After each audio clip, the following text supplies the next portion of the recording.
Good morning to all my dear students. कैसे हैं आप सब। हम लोग magnetic effect of electric current में आज दो बहुत इंपॉर्टेंट टॉपिक पढ़ने वाले हैं और ये दोनों टॉपिक बोर्ड एग्जाम और कंपटीशन एग्जाम दोनों के लिए बहुत इंपॉर्टेंट है।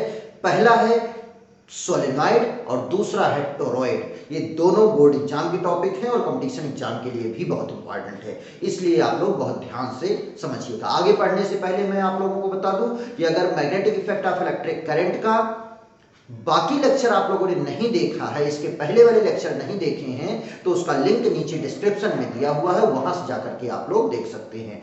और नीचे डिस्क्रिप्शन में ही टेलीग्राम चैनल का लिंक दिया हुआ है, उसे भी ज्वाइन कर लीजिए, क्योंकि उस पर मैं पर डे एक दो क्वेश्चन देता रहता हूं और आप धीरे धीरे सीखने की प्रक्रिया को, एक एक दो दो क्वेश्चन सॉल्व करने की प्रक्रिया को जारी रखिए। ओके, चलिए हम लोग देखते हैं सोलेनॉइड परिनालिका। सोलेनॉइड या परिनालिका होती क्या है? सोलेनॉइड या परिनालिका होती क्या है? तो सोलेनॉइड और परिनालिका क्या है, ये डायग्राम बना हुआ है, यही है सोलेनॉइड। सोलेनॉइड में होता क्या है कि एक सिलेंडर होता है और ये सिलेंडर नॉन कंडक्टिंग मटेरियल का बना हुआ होता है। ये एक सिलेंडर होता है, सिलेंडर मैं आप लोगों को बता दूं, जैसे इस तरीके से सिलेंडर होता है, लेकिन ये नॉन कंडक्टिंग मटेरियल का बना हुआ होता है। उसके बाद एक इंसुलेटेड वायर लेते हैं और उस इंसुलेटेड वायर को इसके ऊपर बार बार बार बार बार बार लपेट देते हैं, सोलेनॉइड बनकर के तैयार। मींस नॉन कंडक्टिंग मटेरियल का एक सिलेंडर होता है, नॉन कंडक्टिंग मटेरियल का लिखा हुआ है non conducting material like cardboard,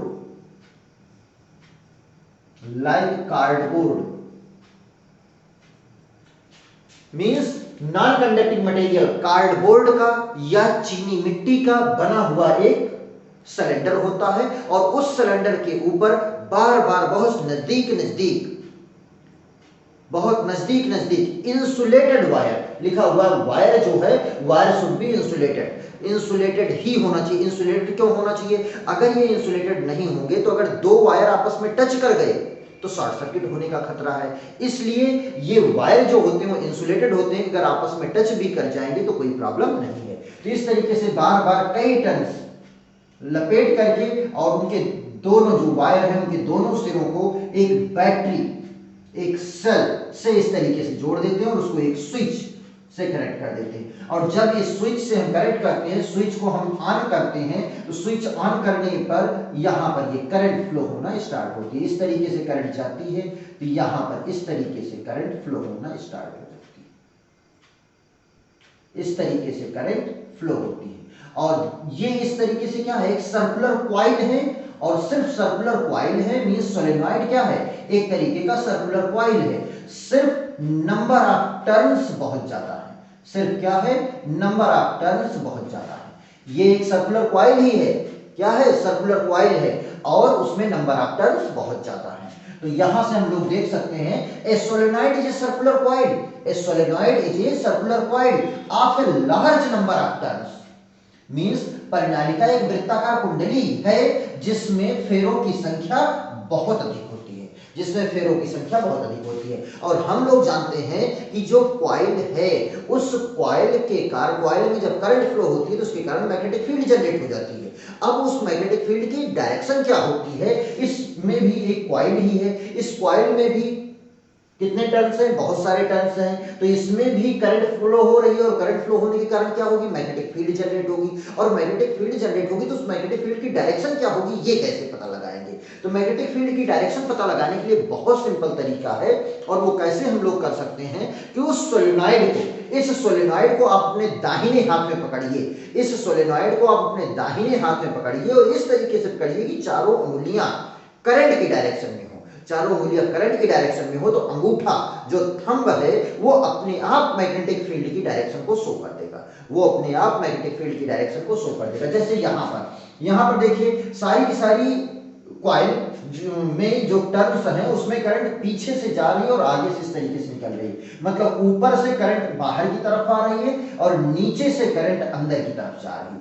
ऊपर से करंट बाहर की तरफ आ रही है और नीचे से करंट अंदर की तरफ जा रही है।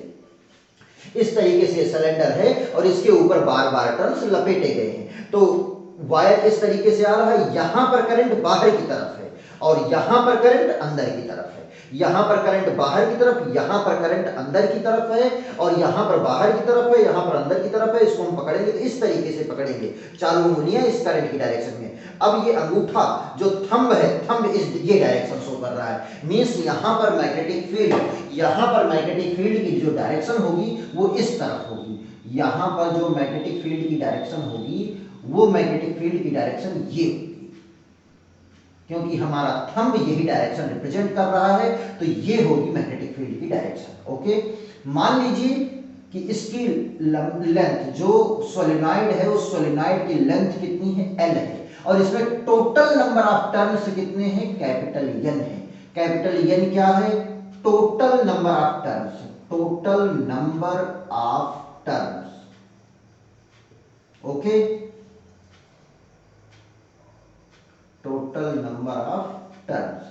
और स्मॉल एन इक्वल टू होता है capital N divided by L. Small N equal to capital N, मतलब टोटल नंबर ऑफ टर्न्स को अगर एल से डिवाइड कर दें तो ये आ जाता है number of turns per unit length, पर यूनिट लेंथ।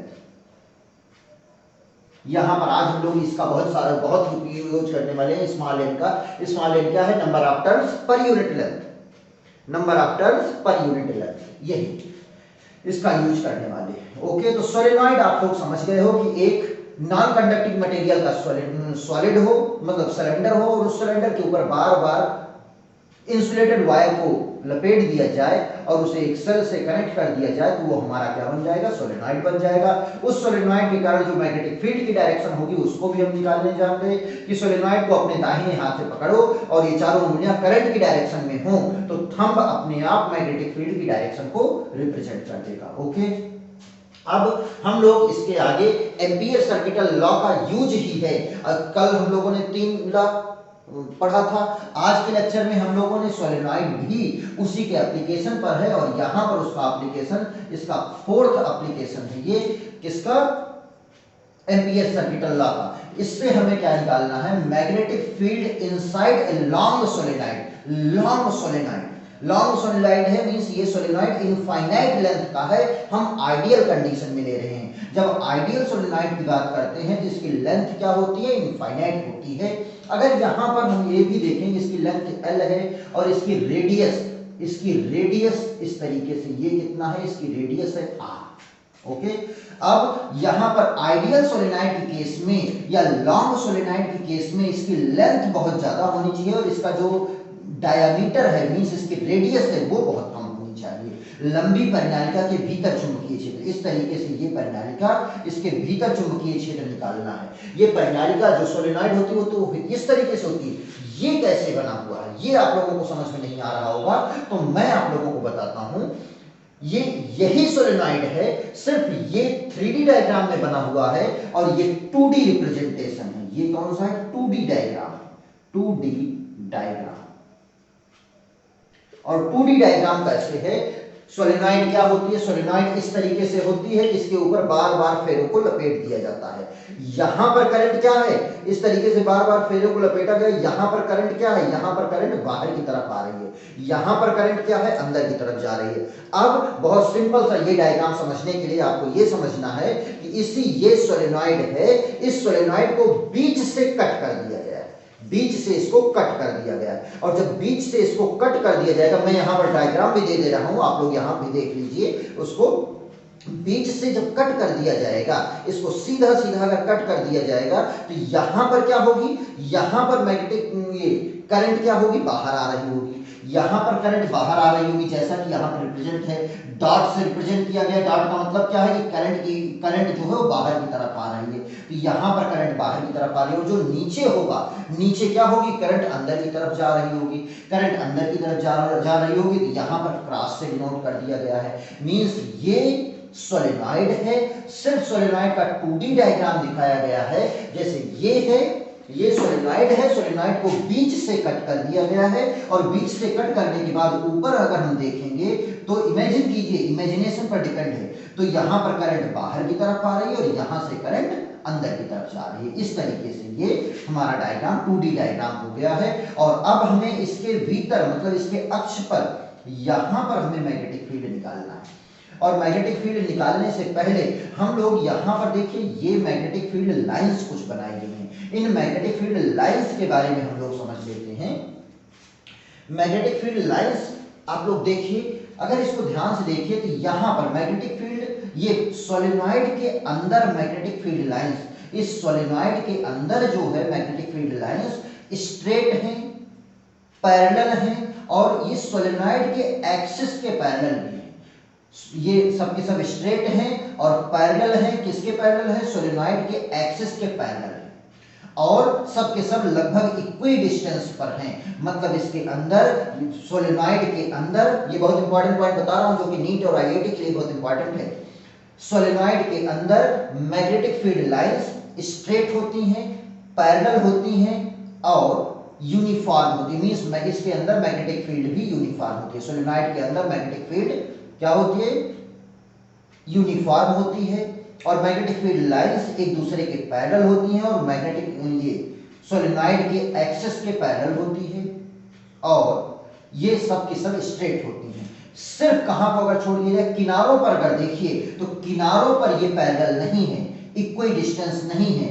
मींस किनारों पर मैग्नेटिक फील्ड डिफरेंट है, उसके अलावा हर जगह पूरी सोलेनॉइड में मैग्नेटिक फील्ड सेम है।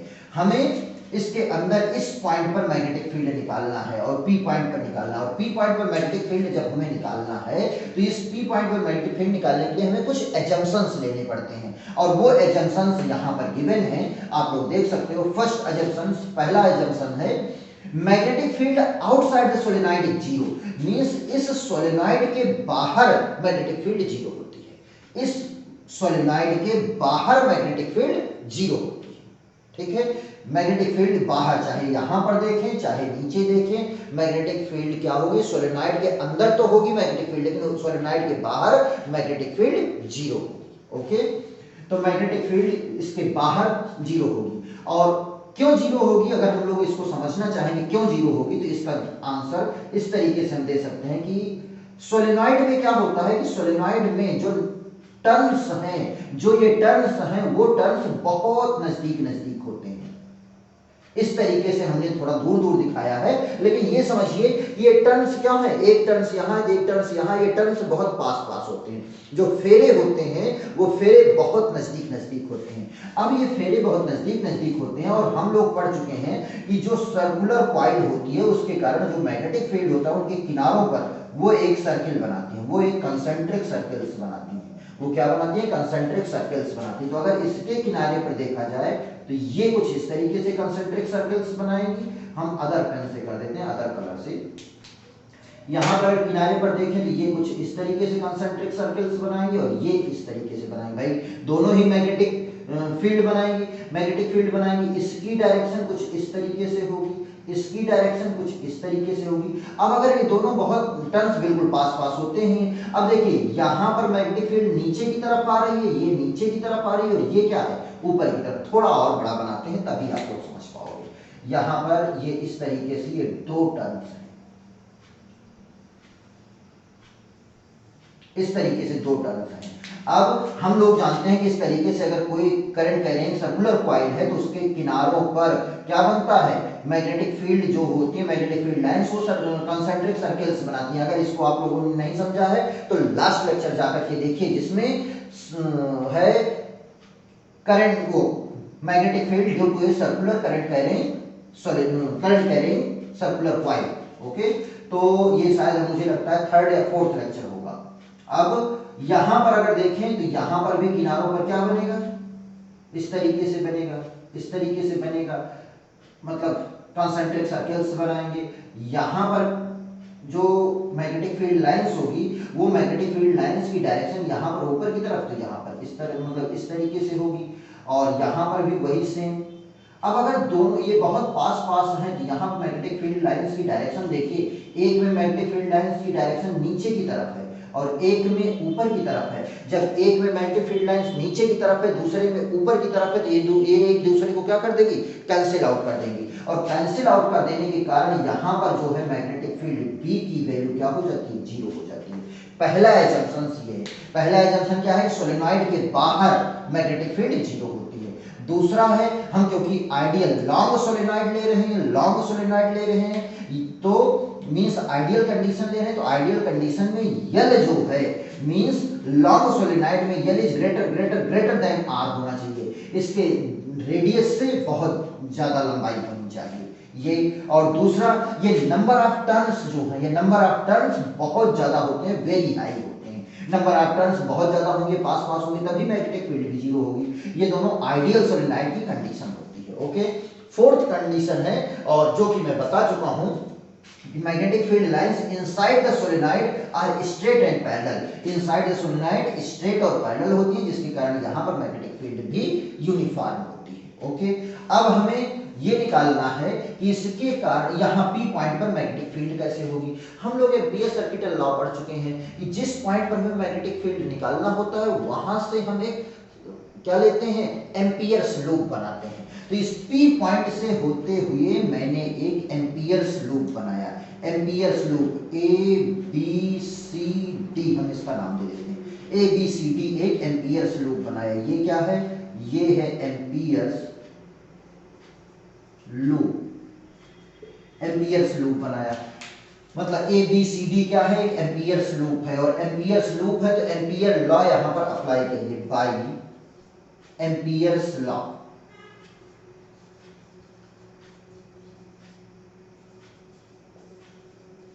एम्पियर्स लॉ है क्या, integration of closed integration of B dot DL equal to mu naught I inside, B dot DL equal to mu naught I inside, ये होता है हमारा फार्मूला। अब ये B डॉट DL जो हमें लगाना है, DL लेंथ ये भी है, ये भी है, ये भी है, ये भी है, मतलब ये अब B डॉट DL हम AB के लिए भी लगाएंगे, BC के लिए भी लगाएंगे, CD के लिए भी लगाएंगे, DA के लिए भी लगाएंगे, पूरे के लिए लगाएंगे B डॉट DL, और ये बराबर किसके होगा, म्यू नॉट I इन। तो अब इसको हम लोग लिखते हैं integration of B dot DL, किसके लिए B dot DL, B dot DL किसके लिए, AB के लिए, plus integration of B dot DL, भाई पूरे के लिए हमें लेना है, किसके लिए, BC के लिए, प्लस इंटीग्रेशन ऑफ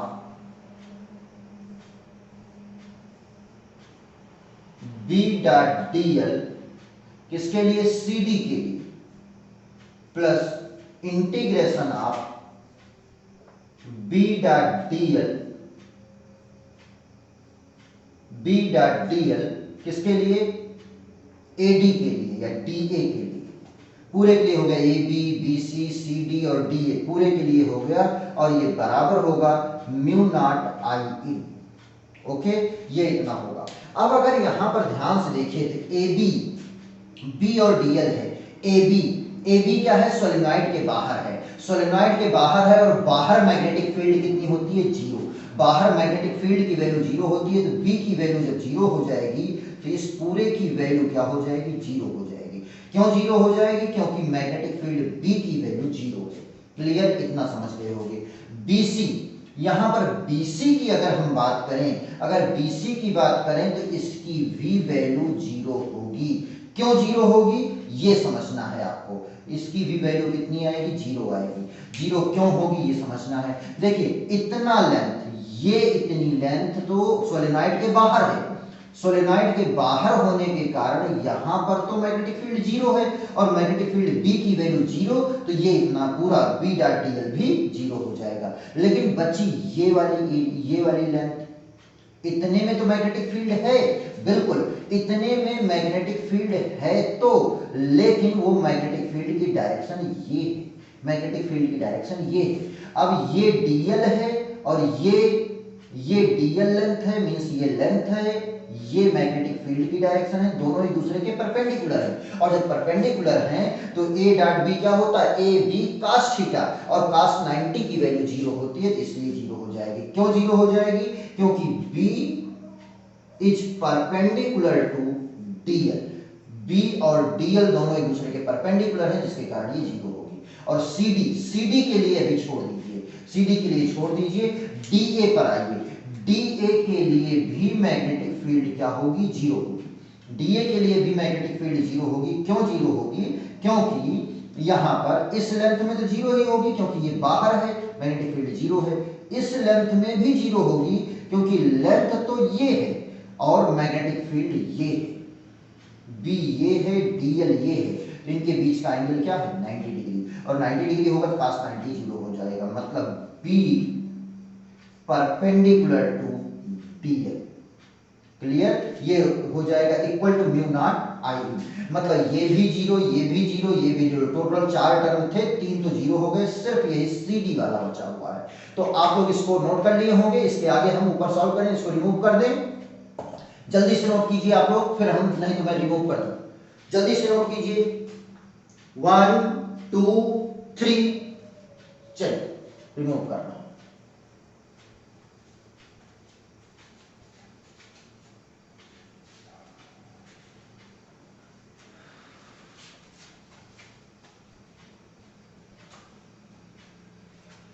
हमारा यहां से नीचे से बचा क्या है? हमारा यहां से बचा हुआ है इंटीग्रेशन ऑफ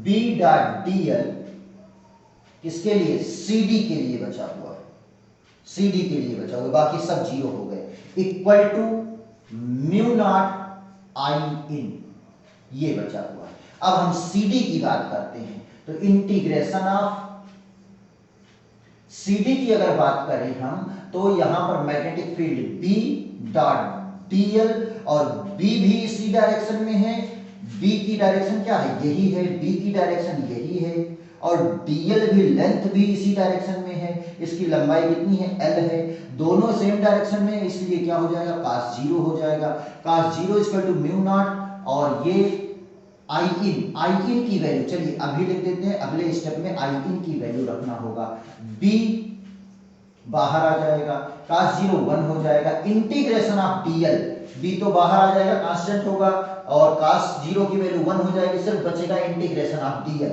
और इंटीग्रेशन ऑफ डीएल की वैल्यू क्या हो जाएगी?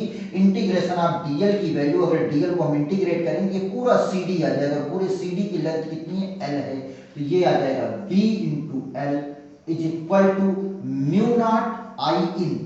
अब इसके अंदर, इस लेंथ के अंदर कितना आई इन है, कितना मैग्नेटिक फील्ड अंदर की तरफ आ रही है, इसके अंदर ये क्लोज लूप जो बना है, इसके अंदर कितनी मैग्नेटिक फील्ड है, ये हमें निकालना है, कितनी मैग्नेटिक फील्ड है। तो इसके लिए हम लोग जानते हैं कि n क्या होता है, स्मॉल n क्या होता है? Number of turns per unit length. Okay, तो n क्या है? n is the number of turns per unit length, number of turns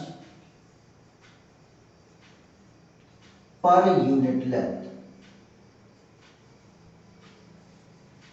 per unit length means अगर हम 1 सेंटीमीटर में ले, तो 1 सेंटीमीटर में नंबर ऑफ टर्न्स कितने हैं? n, तो 1 सेंटीमीटर में n टर्न्स हैं, तो l सेंटीमीटर में नंबर ऑफ टर्न्स कितने होंगे?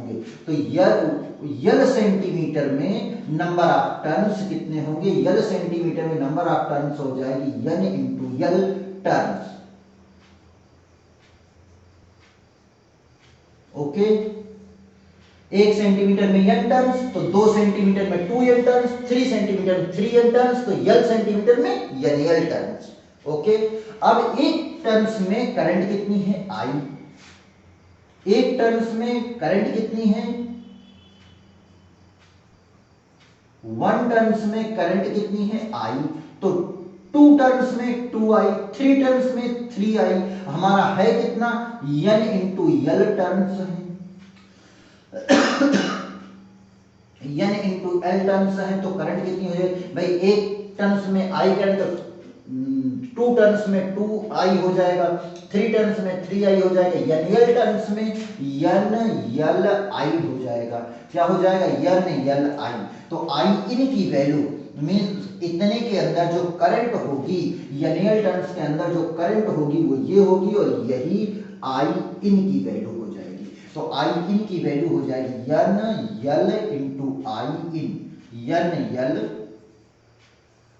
इंटू आई इन नहीं, सॉरी, आई इन की तो वैल्यू आ गई आई, nl आई। अब यहां से अगर देखो तो यल और यल, यहां से कैंसिल आउट हो जाएगा, तो ये आ जाएगा B equal to mu naught n into I, where I is the current in one turns, current in one turns, I is equal to current in one turns, और n is the number of turns per unit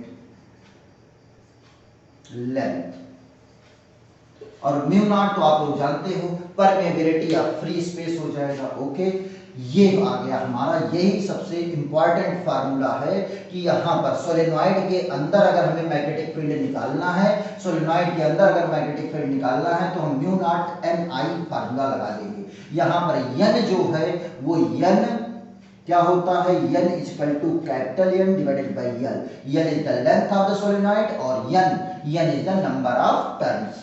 okay, तो ये इतना तो हो गया। अगर ये जैसे ये हम लोगों ने जो फार्मूला निकाला है वो बहुत लंबी परिनालिका के लिए निकाला है, लॉन्ग सोलेनॉइड के लिए निकाला है, या इनफाइनाइट लेंथ की सोलेनॉइड हो तब के लिए निकाला है। लेकिन अगर इनफाइनाइट लेंथ का नहीं है, कम लेंथ का है, मींस L लेंथ का है, तब इसके सेंटर पर मैग्नेटिक फील्ड कितनी होगी उसके लिए हम लोग फार्मूला देखते हैं।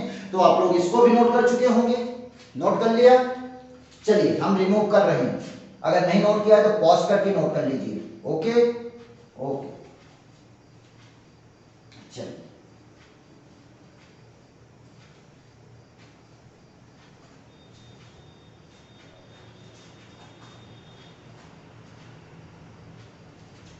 यहां पर अब एक केस और हम लोग देख लेते हैं।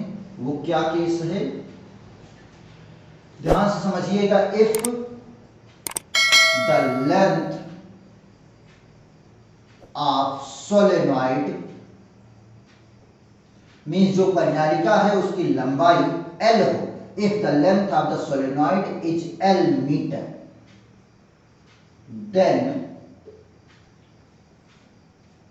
then the magnetic field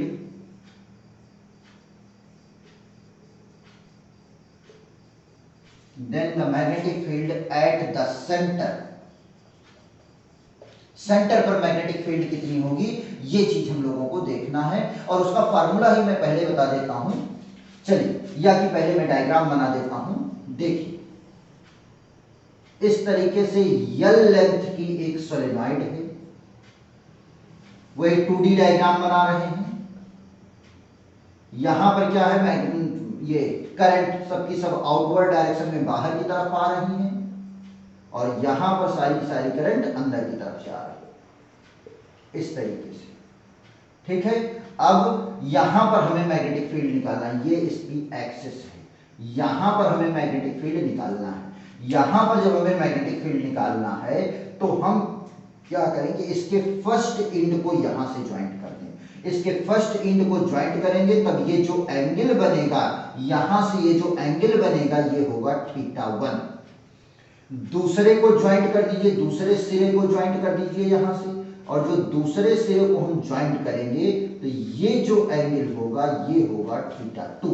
और जो हमारा फार्मूला आएगा, ये θ1 और θ2 अगर हमें पता हो तो हम सेंटर पर यहां पर P पॉइंट पर magnetic field B equal to लिख सकते हैं mu naught Ni/2 cos θ1 minus cos θ2। ये हमारा मैग्नेटिक फील्ड की वैल्यू आ जाती है। अब ये हमारा सही है या गलत है ये चेक करना है, तो अगर आप चेक करना चाहते हैं तो चेक कर सकते हैं, क्योंकि हम लोग इनफाइनाइट लेंथ के लिए, वेरी लॉन्ग सोलेनॉइड के लिए हम लोग इसको कर चुके हैं। अब सोचिए, अगर ये सोलेनॉइड बहुत लंबी है, अगर ये सोलेनॉइड बहुत लंबी है, ये सोलेनॉइड यहाँ पर खत्म ना होकर के यहाँ पर आ रही है और दूर जा रही है, तो इस सिरे को जब हम ज्वाइंट करेंगे तो ये सिरा कुछ इस तरीके से ज्वाइंट होगा, और जब ये सिरा इस तरीके से ज्वाइंट होगा तो ये लाइन लगभग इसको स्पर्श करते हुए आएगी, और ये वाला θ1 की वैल्यू क्या हो जाएगी, 180 डिग्री हो जाएगी, 180 डिग्री हो जाएगी। और जब θ1 की वैल्यू 180 डिग्री हो जाएगी और θ2 की वैल्यू क्या होगी, इधर भी ये जाकर के बहुत दूर ज्वाइन करेंगे, और जब इधर बहुत दूर ज्वाइन होगा θ2 की वैल्यू 0 हो जाएगी। और जब θ1 की वैल्यू 180, θ1 की वैल्यू 180 और θ2 की वैल्यू 0 हो गई, तो अब आप लोग देखिए cos थीटा 1 cos 180 cos 180 की वैल्यू -1 हो जाएगा, माइनस cos थीटा 2 मतलब cos 0 की वैल्यू 1, तो -1 क्या हो जाएगा, -2 हो जाएगा, तो 2 और 2 कैंसिल आउट हो जाएगा, तो आ जाएगा b equal to minus mu naught N I, और माइनस अगर हम मैग्नीट्यूड सिर्फ मैग्नीट्यूड लें तो b इक्वल टू क्या आ जाएगा, म्यू नॉट एन आई, यही आ जाएगा b equal to mu naught N I. Okay, तो इसका मतलब ये सही है। हमने अभी अभी देखा था कि जो मैग्नेटिक फील्ड होती है वो सोलेनॉइड के अंदर हर जगह यूनिफॉर्म होती है, सिर्फ उसके सिरे को छोड़ करके, सिर्फ उसके एंड को छोड़ करके। तो अगर हमें एग्जैक्ट एंड पर मैग्नेटिक फील्ड निकालना हो तो कितना होगा, magnetic field at exact and, अगर हमें बिल्कुल एग्जैक्ट एंड पर मैग्नेटिक फील्ड निकालना है तब क्या होगा, इस तरीके से ये सोलेनॉइड होगी, यहां पर मैग्नेटिक फील्ड इस तरीके से बाहर की तरफ है, यहां पर इस तरीके से मैग्नेटिक फील्ड, वो करंट यहां पर अंदर की तरफ जा रही है, यहां से करंट बाहर से आ रही है, ये है एक्सिस। यहां पर हमें इसके सिरे पर, यहां पर हमें मैग्नेटिक फील्ड निकालना है, और जब यहां पर मैग्नेटिक फील्ड निकालना है तो ये काफी लंबा है, तो ये यहां पर ये वाला एंगल क्या होगा, 180 डिग्री के लगभग हो जाएगा, और ये वाला एंगल कितना होगा, दूसरे सिरे को हम ज्वाइंट करेंगे तो ये वाला जो सिरा होगा वो कितना हो जाएगा, 90 हो जाएगा। मींस इस केस में थीटा 1 की वैल्यू 180 आ जाएगी और थीटा 2 की वैल्यू 90 हो जाएगी। तो वैल्यू आप लोग पुट कर दीजिए, तो b इक्वल टू आ जाएगा mu naught N I by 2 cos 180 minus cos 90, cos 90 की वैल्यू तो 0 हो जाएगा, cos 180 की वैल्यू -1 हो जाएगा, मींस b इक्वल टू हमारा आ जाएगा minus mu naught N I by 2।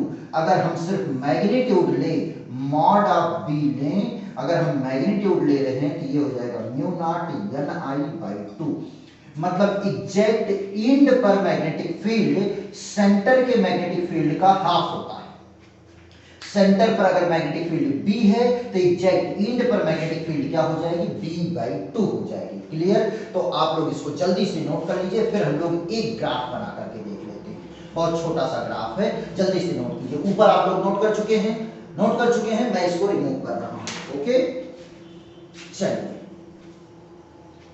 अब हम लोग एक ग्राफ देख लेते हैं। ओके, यहां पर ग्राफ हम लोग देखते हैं इस तरीके से, ये है एक तरीके से वेरिएशन दिखा दीजिए, या यल दिखा दीजिए, लेंथ दिखा दीजिए, या एक्स दिखा दीजिए, सिंपल सा एक्स, और ये है हमारा मैग्नेटिक फील्ड। ये क्या है, ये है मैग्नेटिक फील्ड B। ओके, अब ये जो सोलेनॉइड है, सोलेनॉइड की लेंथ हम कितनी ले रहे हैं, L। अगर सोलेनॉइड की लेंथ L ले रहे हैं और ये पॉइंट अगर सेंटर है, अगर ये सेंटर है तो L बाई 2 इधर होगी, L बाई 2 इधर होगी, तो ये यहाँ पूरा तो L है, पूरा तो L है, लेकिन यहां से ये हो जाएगा L बाई 2 और ये हो जाएगा minus L by 2, L by 2 इधर, L बाई 2 इधर, पूरा टोटल कितना आ गया, पूरा टोटल आ गया L। ओके, अब यहां पर अगर देखें हम, अगर हम यहां पर देखें तो सेंटर पर, अगर हम बिल्कुल सेंटर पर देख रहे हैं, सेंटर पर मैग्नेटिक फील्ड देखते हैं, तो अभी अभी यहां पर आया था, लॉन्ग सोलेनॉइड के लिए हम बना रहे हैं, सेंटर पर अगर देखें तो सेंटर पर क्या आया था, म्यू नॉट एन आई, और यही मान था सिर्फ और सिर्फ एग्जैक्ट एंड पर जो मैग्नेटिक फील्ड होता है वो कितनी हो जाती है, हाफ हो जाती है, एग्जैक्ट एंड पर हाफ हो जाती है। मींस मैग्नेटिक फील्ड, ये जो हमारा ग्राफ होगा वो ग्राफ हमारा इसी तरीके से एकदम सिंपल सा ग्राफ लीनियर होगा। मींस पूरी सोलेनॉइड में मैग्नेटिक फील्ड सेम होती है, मैग्नेटिक फील्ड चेंज नहीं होती है, सिर्फ एग्जैक्ट एंड पर चेंज होती है, और वो एग्जैक्ट एंड पर कुछ इस तरीके से चेंज होती है।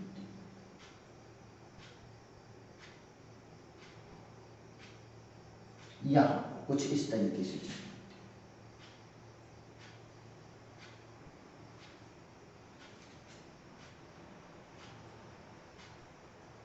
और यहां पर ये जो वैल्यू होती है ये होती है mu naught N I by 2 exact and पर, एंड पर ये कम हो गया है, बाकी हर जगह वही है।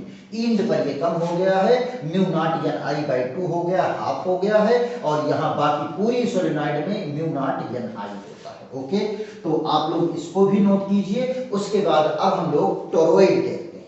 ओके, नोट कीजिए टोरॉइड। टोरॉइड इसे हिंदी में भी और इंग्लिश में भी दोनों में ही टोरॉइड ही कहते हैं। टोरॉइड का डायग्राम यहाँ पर बना हुआ है, आप लोग देख सकते हो। टोरॉइड है क्या? टोरॉइड एक सोलेनॉइड ही है। बस उस सोलेनॉइड को, एक सोलेनॉइड है, बस सिर्फ उस सोलेनॉइड को एक सर्कुलर रूप में मोड़ दिया जाता है, बस वही हमारा टोरॉइड बन जाता है। यहाँ पर लिखा भी है, toroid is a solenoid bent in shape of circle. Toroid एक परिणालिका है जिसे वृत्ताकार रूप में मोड़ दिया जाता है, यही होता है टोरॉइड। ओके, इसमें नंबर ऑफ टर्न्स बहुत ज्यादा होते हैं। वैसे टोरॉइड कैसे बनता है कि एक नॉन कंडक्टिंग मटेरियल का बना हुआ खोखला सर्कुलर सिलेंडर होता है। मींस ये हेलोस्फेयर होता है जो कि नॉन कंडक्टिंग मटेरियल का बना हुआ होता है। उसके ऊपर इंसुलेटेड वायर को टाइटली बाउंड कर दिया जाता है, उसके ऊपर टाइटली बाउंड कर दिया जाता है इस तरीके से, और उसमें करंट फ्लो करा दिया जाता है। और करंट इस तरीके से इसमें फ्लो हो रही थी यहां पर इस तरीके से, फिर ये क्या होगा इस तरीके से, ये सब में इस तरीके से करंट फ्लो होगी। नंबर ऑफ टर्न्स बहुत ज्यादा होगी।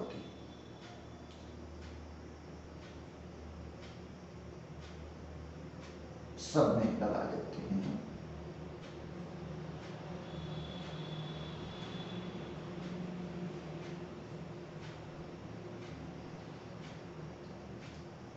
ओके, अब मींस एक नॉन कंडक्टिंग मटेरियल का बनी हुई एक रिंग है, एक रिंग है, और उस रिंग के ऊपर इंसुलेटेड वायर को बार बार क्या कर दिया गया है, बाउंड कर दिया गया है, कई फेरे लपेट दिए गए हैं। अब इस टोरॉइड के कारण इसके अंदर, इसके बाहर और इसके इनसाइड मैग्नेटिक फील्ड कितना होगा ये हमें निकालना है। तो सबसे पहले हम लोग मैग्नेटिक फील्ड निकालते हैं यहां पर एट पॉइंट P। तो हम लोग करते हैं यहां पर first case at point P। P है कहां? इनसाइड है और इस फ्री स्पेस में है। फ्री स्पेस में है तो हम इसको लिख सकते हैं in free space inside the toroid, inside the toroid. तो इन फ्री स्पेस में देखना है टोरॉइड के अंदर। ओके, तो यहां पर अगर हम लोगों को मैग्नेटिक फील्ड निकालना है तो मैग्नेटिक फील्ड निकालने के लिए जिस पॉइंट पर मैग्नेटिक फील्ड निकालना होता है उस पॉइंट से हम क्या बनाते हैं, एक एम्पियर्स लूप बनाते हैं। ये क्या है, ये मैंने बना दिया एम्पियर्स लूप, ये बना दिया एम्पियर्स लूप, एम्पियर्स लूप बना दिया। अब एम्पियर्स का formula apply, Ampere circuital law apply करते हैं। ये टोरॉइड जो है ये हमारा फोर्थ एप्लीकेशन है, application of Ampere circuital law का है। तो ये integration of B dot dl equal to B dot dl equal to mu naught I in. लेकिन अगर I इन को देखो तो इस सर्कुलर लूप के अंदर, एम्पियर्स लूप के अंदर कोई भी करंट है ही नहीं, और जब कोई करंट नहीं है तो आई इन की वैल्यू क्या होगी, जीरो। और जब आई इन की वैल्यू जीरो तो ये पूरा जीरो हो जाएगा और मैग्नेटिक फील्ड कितना आ जाएगा, जीरो आ जाएगा। मैग्नेटिक फील्ड इस P पॉइंट पर मैग्नेटिक फील्ड B की वैल्यू कितनी आ गई, जीरो आ गई। ओके, अब हम आउटसाइड देख लेते हैं। आउटसाइड Q पॉइंट पर हम सेकेंड पॉइंट करते हैं at point Q outside the toroid, outside the toroid means toroid के बाहर हमें देखना है। और जब टोरॉइड के बाहर हमें मैग्नेटिक फील्ड निकालना है तो बाहर मैग्नेटिक Q पॉइंट पर निकालना है। तो Q पॉइंट से होता हुआ एक हम सर्कुलर इस तरीके से एम्पियर्स लूप, ये भी हमारा क्या बन गया, ये भी बन गया हमारा एम्पियर्स लूप। और इस ये एम्पियर्स लूप बन गया, तो जब ये एम्पियर्स लूप बन गया है तो इसके कारण Q पॉइंट पर मैग्नेटिक फील्ड निकालने के लिए हम फिर से वही लगाएंगे, क्या, Ampere circuital law B dot DL equal to mu naught I in, और इस केस में भी क्या होगा, I इन की वैल्यू जीरो होगी। क्यों जीरो होगी? इस केस में तो I इन की वैल्यू जीरो होगी, तो क्यों होगी? क्योंकि इसमें तो नंबर ऑफ टर्न्स भी है, करंट भी फ्लो हो रहा है, फिर भी हम जीरो कर रहे हैं। क्यों? क्योंकि अगर यहां पर देखो कि जितनी मैग्नेटिक फील्ड लाइंस यहां से बाहर निकल रही हैं, उतनी ही मैग्नेटिक फील्ड लाइन यहां से अंदर जा रही है। यहां से मैग्नेटिक फील्ड लाइंस बाहर जितनी आ रही है, उतनी ही यहां से अंदर जा रही है। यहां से जितनी बाहर आ रही है, वहां से इतनी अंदर जा रही है। यहां से जितनी बाहर आ रही है, यहां से इतनी अंदर जा रही है। तो जितनी बाहर आई उतनी ही अंदर जा रही है, मींस जितनी पॉजिटिव उतनी ही नेगेटिव, जितनी पॉजिटिव उतनी ही नेगेटिव। तो अगर हम टोटल आई इन निकालेंगे तो कितना आएगा, जीरो हो जाएगा। तो बी की वैल्यू भी जीरो हो जाएगी। तो यहाँ क्यू पॉइंट पर भी मैग्नेटिक फील्ड कितनी आ गई, जीरो।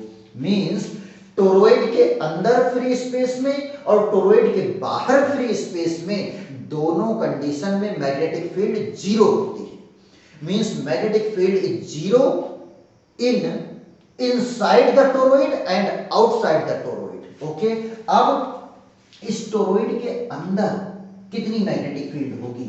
मान लीजिए इस टोरॉइड के अंदर मैंने एक पॉइंट ले लिया है यस। अब इस यस पॉइंट पर मैग्नेटिक फील्ड कितनी होगी? थर्ड केस है at point S. At point S inside in the toroid, in the toroid. अब इस टोरॉइड में कितना होगा, ये चीज अगर यहां से हम लेंगे तो ये कुछ एम्पियर्स लूप, कुछ इस तरीके से हमारा एम्पियर्स लूप बनेगा। अब इस एम्पियर्स लूप इस तरीके से तो बनेगा। हम इसका अगर 2D डायग्राम देखें, अगर इस डायग्राम को हम अलग से बनाएं तो क्या होगा, ये कुछ टोरॉइड को इस तरीके से यहां पर हम बना रहे हैं, ये एक है और एक ये। अगर हम देखें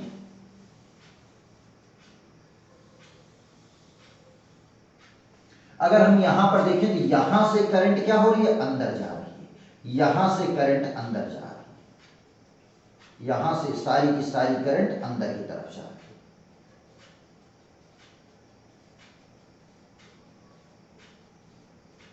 यहां से सारी की सारी करंट अंदर की तरफ जा रही है, और यहां से सारी की सारी करंट क्या हो रही है, बाहर आ रही है। यहां से सारी की सारी करंट बाहर आ रही है, यहां से सारी की सारी करंट बाहर।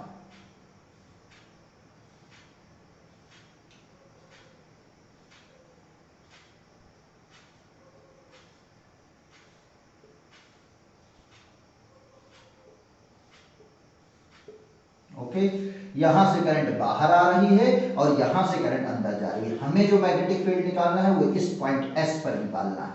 अब एस पॉइंट से होते हुए, एस पॉइंट से होते हुए अगर हम एम्पियर्स लूप बनाएं तो एम्पियर्स लूप जो बनेगा वो इस तरीके से कुछ बनेगा। ये होगा एम्पियर्स लूप, ये होगा amperes loop.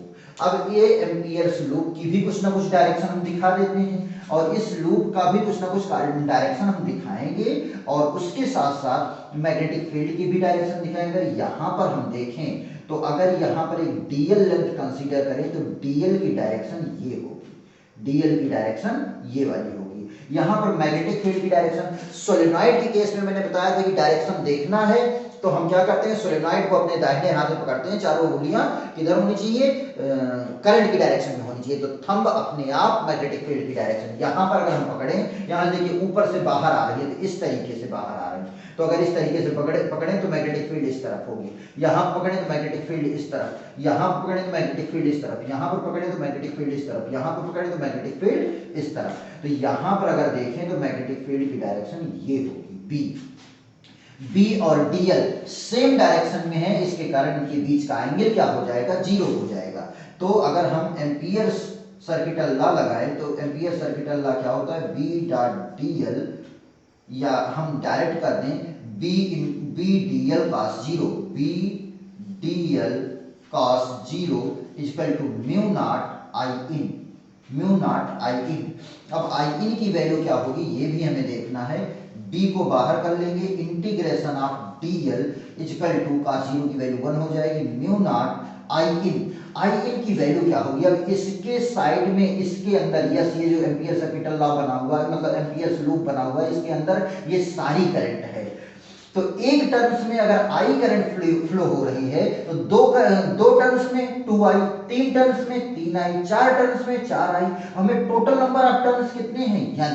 Total number of terms n है, तो हमारी आई इन कितना हो जाएगा भाई?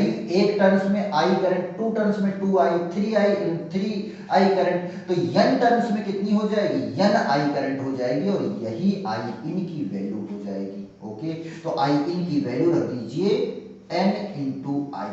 ओके, और integration of dl, integration of dl क्या होगा?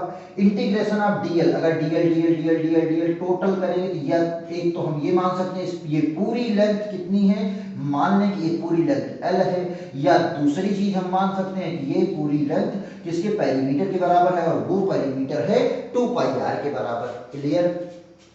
तो अब ये हो जाएगा b इज इक्वल टू क्या हो जाएगा? b इंटू, अब चाहे इसको यल मान लीजिए, तब इसको म्यू नॉट एन आई कर दीजिए, हम दोनों केस बता दे रहे हैं, या इसको आप मान लीजिए 2 pi r equal to mu naught N I, चाहे जो मान लीजिए। अगर ये मान लोगे यल, इन दोनों में से एक करना है, दोनों नहीं करना है, तो ये हो जाएगा b equal to mu naught N divided by L into I, ये आ जाएगा। अगर यहां पर देखोगे तो ये हो जाएगा b equal to mu naught N divided by 2 pi r into I, ये इतना आ जाएगा। ठीक, और अगर हम लोग यहां पर देखें तो n क्या होता है? Number of turns per unit length, number of turns per unit length, और n की वैल्यू होती है capital N divided by L. L length में टोटल n टर्न्स हैं, और यल लेंथ में टोटल n टर्न्स हैं, या कि हम ये कहें कि 2 पाई r लेंथ में n टर्न्स हैं। तो अगर 2 पाई r लेंथ में n टर्न्स हैं, तो हम यहाँ पर हमारा number of turns per unit length हो जाएगा 2 पाई r, मींस n अपॉन 2 पाई r, n अपॉन 2 पाई r के स्थान पर स्मॉल n लिख सकते हैं, n बाई l के स्थान पर हम स्मॉल n लिख सकते हैं। तब ये हमारा फार्मूला बन जाएगा b is equal to mu naught small n into I, ये हमारा फार्मूला बन जाएगा। क्लियर? हमारा सोलेनॉइड और टोरॉइड दोनों का फार्मूला सेम आ गया, mu naught equal to b equal to mu naught N I. Means हम लोग यहां पर देख रहे हैं टोरॉइड के केस में जो मैग्नेटिक फील्ड है, टोरॉइड के केस में जो मैग्नेटिक फील्ड है वो किस चीज पर डिपेंड करती है? नंबर ऑफ टर्न्स पर डिपेंड करती है। टोरॉइड के केस में magnetic field number of turns पर डिपेंड करती है, और magnitude of the current flowing in one turns इस पर डिपेंड करती है। करंट के मैग्नीट्यूड पर और फेरों की संख्या पर हमारी चुंबकीय क्षेत्र डिपेंड करता है। इस बात पर डिपेंड नहीं करता है कि इस टोरॉइड की रेडियस कितनी है। बहुत इंपॉर्टेंट बात है ये कि जो मैग्नेटिक फील्ड है वो नंबर ऑफ टर्न्स पर और करंट के मैग्नीट्यूड पर डिपेंड करता है, इसके टोरॉइड के रेडियस पर डिपेंड नहीं करता है। क्लियर? तो आप लोग इसको नोट कर लीजिए, उसके बाद हम लोग एक दो न्यूमेरिकल्स देखते हैं जिसको आप लोग करिएगा। नोट कीजिए, ये सोलेनॉइड का एक क्वेश्चन है, इसको आप लोग पढ़िए, समझिए, सॉल्व कीजिए, और जो भी आंसर आए उसे कमेंट बॉक्स में कमेंट करके हमें बताइए कि ये आपका आंसर आया है। ओके, तो इसी तरीके से आप लोग पढ़ते रहिए और चैनल को अपने दोस्तों में शेयर कीजिए, सब्सक्राइब कीजिए और वीडियो को लाइक कीजिए। इसी तरीके से आप लोग पढ़ते रहिए, आगे बढ़ते रहिए। Thank you so much, all the very best.